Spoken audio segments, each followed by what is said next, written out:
کافی دیر گزر گئی، پھر اچانک اس نے تالاب کے پانی میں تلاطم پیدا ہوتا دیکھا۔ چند لمحوں بعد تالاب میں سے ایک نہایت مکروہ شخص والا بوڑھا آدمی باہر نکلا۔ اس کے گلے میں ایک ہڈیوں کی مالا تھی۔ اس نے سیاہ رنگ کا لباس پہن رکھا تھا۔ پھر اس کے دیکھتے ہی دیکھتے وہ بوڑھا کسی طرف چلا گیا۔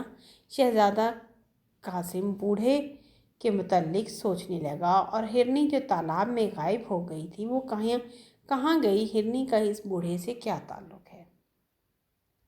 تھوڑی دیر بعد اس نے پانی میں ارتاش دیکھا، اور چند لمحوں بعد ہی تالاب کے پانی میں سے خوبصورت لڑکی کا چہرہ باہر نکلا۔ اس نے فوراً پہچان لیا کہ وہ ہرنی کا چہرہ ہے۔ ہرنی تالاب میں سے نکل آئی اور آہستہ آہستہ اسی طرف جانے لگی جدھر شہزادہ درخت کے نیچے چھپا بیٹھا تھا، لیکن ہرنی اسے نہ دیکھ پائی۔ شہزادہ اسے دیکھ رہا تھا۔ جو ہی ہرنی شہزادے کے قریب سے گزرنے لگی تو شہزادے نے فوراً اس پر کمند ڈال دی، اور ہرنی رسی میں جکڑی گئی۔ جو جال سا ہوتا ہے نا، وہ اس کے اوپر ڈال دی۔ انسانی چہرے والی ہرنی نے خود کو شہزادے کی گرفت سے آزاد کرنے کی بڑی کوشش کی، مگر ناکام رہی۔ آخر اس نے انسانی آواز میں کہا، شہزادے، خدا کے لیے مجھے چھوڑ دو۔ بڑی مشکل سے ہاتھ آئی ہو۔ شہزادے نے مسکرا کر کہا، مگر تم انسانوں کے لیے کیسے بول لیتی ہو؟ انسانوں کی طرح کیسے بول لیتی ہو؟ کہنے لگی، میں تو ہوں ہی انسان۔ ہرنی نے کہا، مگر میرا دھڑ جانوروں کا سا ہے۔ مجھے بتاؤ کہ تم اس طرح کیوں ہو اور تالاب میں کیسے رہتی ہو؟ ہرنی نے کہا کہ میں جادو کے زور سے اس طرح بنا دی گئی ہوں، ورنہ میں تو سلطان پور کے بادشاہ کی بیٹی شہزادی یاسمین ہوں۔ ایک بوڑھا جادوگر مجھے وہاں سے جادو کے زور سے کتیا بنا کر لایا اور یہاں لا کر ہرنی بنا دیا۔ مگر اس نے تمہیں کس لیے اغوا کیا تھا؟ شہزادے نے سوال کیا۔ وہ مجھ سے شادی کرنا چاہتا تھا، مگر میں نے انکار کر دیا ہے، جس کی وجہ سے اس نے جادو کے زور سے مجھے ہرنی بنا ڈالا۔ اب میں اس وقت تک ہرنی بنی رہوں گی جب تک شادی کرنے پر تیار نہ ہو جاؤں۔ ہرنی شہزادی نے بتایا، اچھا یہ بتاؤ، تم پانی میں سے گزر کر نیچے محل میں کس طرح پہنچتی ہو؟ یہ تالاب جادو کا ہے، اس کا پانی جادو کا ہے، مجھے نقصان نہیں پہنچاتا۔ ہرنی شہزادی نے جواب دیا، آج رات اس بوڑھے جادوگر کی آخری رات ہوگی، کل صبح تک تم اپنی اصلی حالت میں واپس آ جاؤ گی۔ شہزادی نے کہا، اب میں جاتی ہوں، کہیں وہ بوڑھا جادوگر نہ آ جائے۔ شہزادے نے اسے روکنا مناسب نہ سمجھا۔ ہرنی نے تالاب میں چھلانگ لگائی اور غائب ہو گئی۔ اس کے جانے کے بعد شہزادہ تیر کمان سنبھال کر درخت پر چڑھ گیا۔ اب اسے جادوگر کی آمد کا انتظار تھا۔ بوڑھا جادوگر وہاں سے تقریباً 100 میل کے فاصلے پر اپنے محل تمام مکان میں بیٹھا تھا۔ ابھی آدھی رات ہونے میں کافی وقت پڑا تھا۔ اچانک اسے خیال آیا کہ شہزادی یاسمین کا حال معلوم کرنا چاہیے۔ وہ اٹھا اور ایک کمرے کی طرف چل دیا۔ یہ کمرہ محل کا آخری کمرہ تھا۔ ویسے بھی سارا محل جادو کا تھا۔ کمرے کا دروازہ بند تھا۔ اس نے کوئی منتر پڑھ کر دروازے پر پھونکا تو دروازہ خود بخود کھل گیا، اور اس پر پھونک مار دی۔ پھر اس نے وہ ہڈی انسانی ڈھانچے کی کمر پر آہستہ سے ماری۔ فوراً ہی بے جان ڈھانچے کے غار نما منہ سے ایک آواز خارج ہوئی، کیا حکم ہے میرے آقا؟ بوڑھے جادوگر نے حکمانہ انداز میں لہجے میں کہا، تم بتا سکتے ہو کہ شہزادی اس وقت کیا کر رہی ہے؟ جی ہاں میرے آقا، اس وقت ایک شہزادے سے باتیں کر رہی ہے، ڈھانچے نے جواب دیا۔ شہزادے سے؟ بوڑھا جادوگر حیرت سے اچھل پڑا، مگر شہزادہ کون ہے؟ وہ دونوں کہاں ہیں؟ وہ روپ نگر کا شہزادہ ہے، اور وہ دونوں اس وقت تالاب کے کنارے بیٹھے ہیں۔ ڈھانچے سے آواز نکلی۔ وہ کیا باتیں کر رہے ہیں؟ بوڑھے جادوگر نے گھرا کر کہا۔ آپ کو قتل کرنے کی۔ شہزادہ قاسم آپ کو قتل کر کے شہزادی یاسمین کو دوبارہ ہرنی سے انسان بنانا چاہتا ہے تاکہ ان دونوں کی شادی ہو سکے۔ اس کی یہ مجال؟ بوڑھا جادوگر غصے سے چلایا۔ میں اسے تہس نہس کر دوں گا، بوڑھا جادوگر خوفناک لہجے میں بولا۔ میں اسے ہمیشہ کے لیے اندھا کر دوں گا۔ یہ کہہ کر بوڑھا جادوگر ڈھانچے والے کمرے سے باہر نکل آیا۔ باہر آ کر اس نے ایک منتر پڑھا۔ منتر پڑھتے ہی اس کے سامنے خوفناک شکلوں والے جن نمودار ہو گئے۔ دونوں نے ادب سے سر جھکا کر کہا، کیا حکم ہے میرے آقا؟ تم دونوں شہزادی یاسمین والے تالاب پر جاؤ، وہاں ایک ٹارزن شہزادہ موجود ہے، اسے پکڑ کر لے آؤ۔ بوڑھے جادوگر نے انہیں حکم دیا۔ بہت اچھا میرے آقا، دونوں جنوں نے ایک ساتھ کہا اور غائب ہو گئے۔ شہزادہ قاسم درخت پر بیٹھا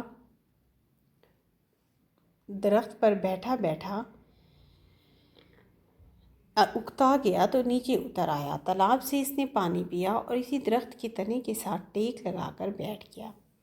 درخت پر بیٹھنے کی بجائے نیچے بیٹھنا آسان تھا۔ شہزادہ ابھی تھوڑی ہی دیر گزری تھی کہ تالاب کے قریب دو جن دیکھے تو جنوں کی شہزادی پر نظر پڑی۔ وہ دونوں ہاتھ پھیلائے شہزادی کی طرف بڑھنے لگے۔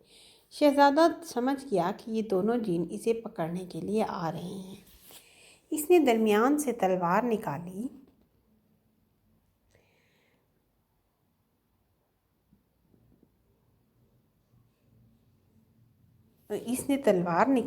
اور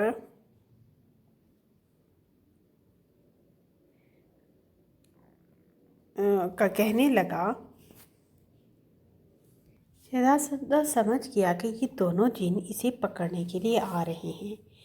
اس نے درمیان سے تلوار نکالی اور کھڑا ہو گیا۔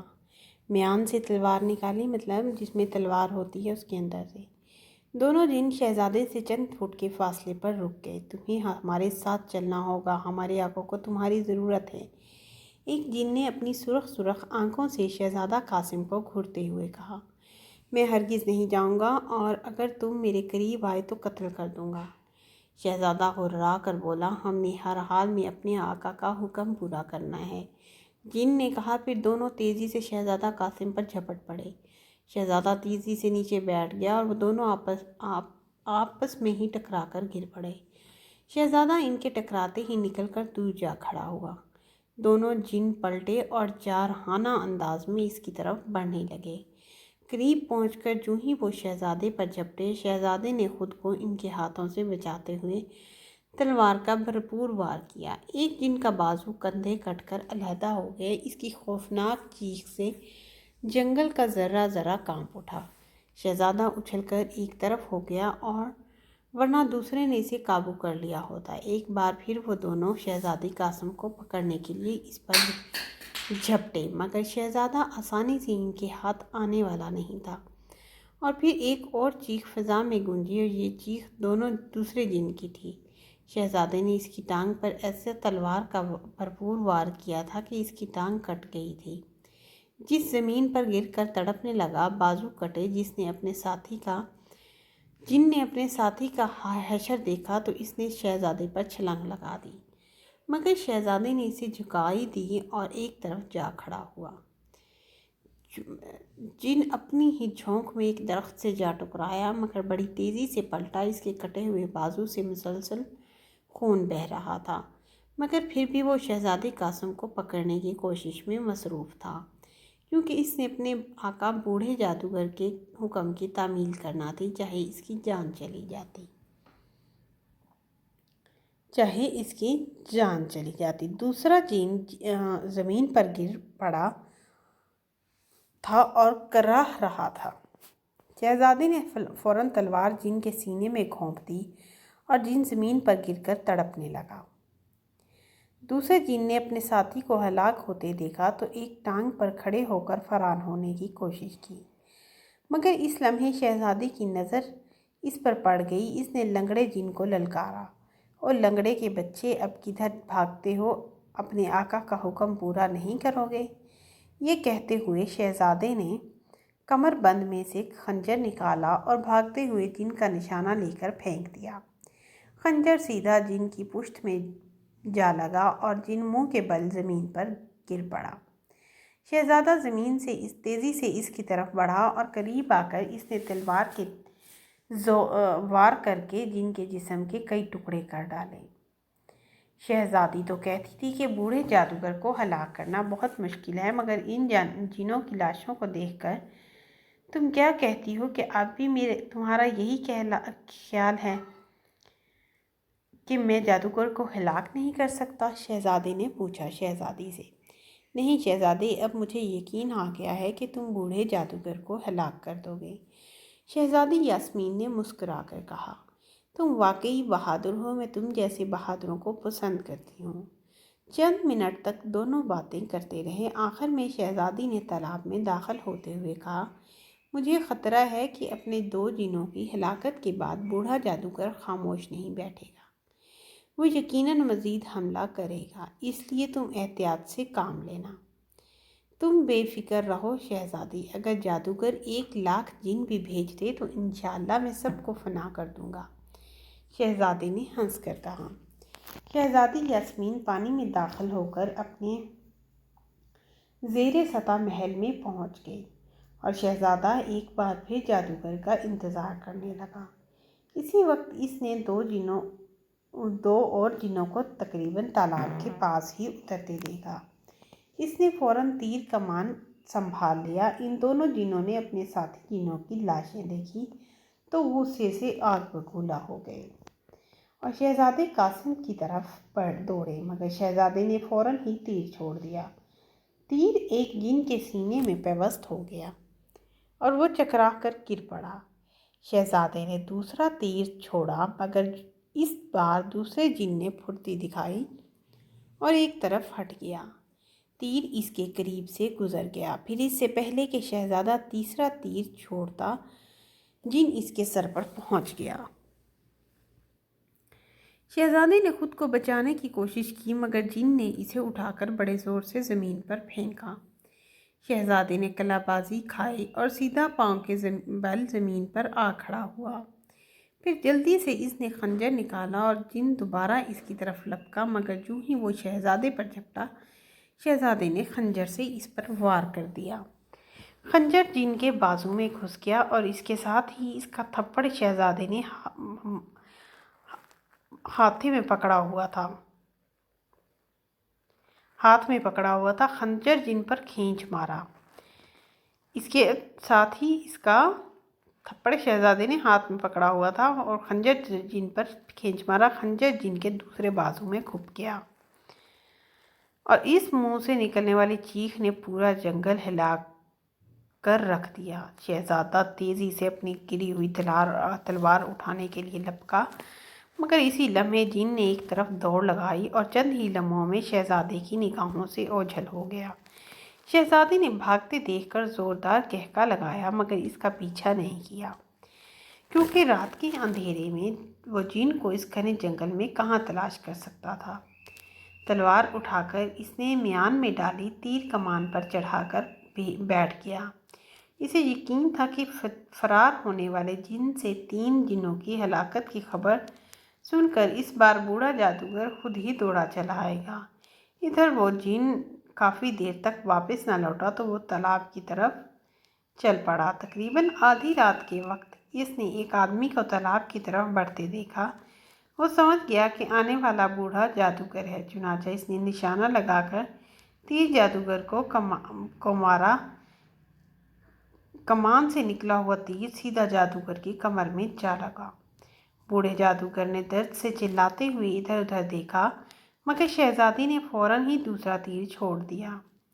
اتفاق سے دوسرا تیر بوڑھے جادوگر کے سینے میں جا لگا اور وہ زمین پر گر کر تڑپنے لگا۔ اس کے ساتھ ہی تالاب کے پانی میں طوفان سا آ گیا۔ پھر شہزادے کے دیکھتے ہی دیکھتے تالاب غائب ہو گیا اور وہاں ایک انتہائی خوبصورت لڑکی کھڑی دکھائی دی۔ وہ ہرنی شہزادی تھی، مگر وہ ہرنی کے روپ میں نہیں تھی۔ اب اسے شہزادی یاسمین کہا جا سکتا تھا۔ شہزادہ قاسم نے شہزادی کو اپنے پیچھے گھوڑے پر بٹھایا اور اسی وقت شاہی محل کی طرف روانہ ہو گیا۔ بادشاہ اور ملکہ شہزادے کو اس طرح اچانک محل میں پایا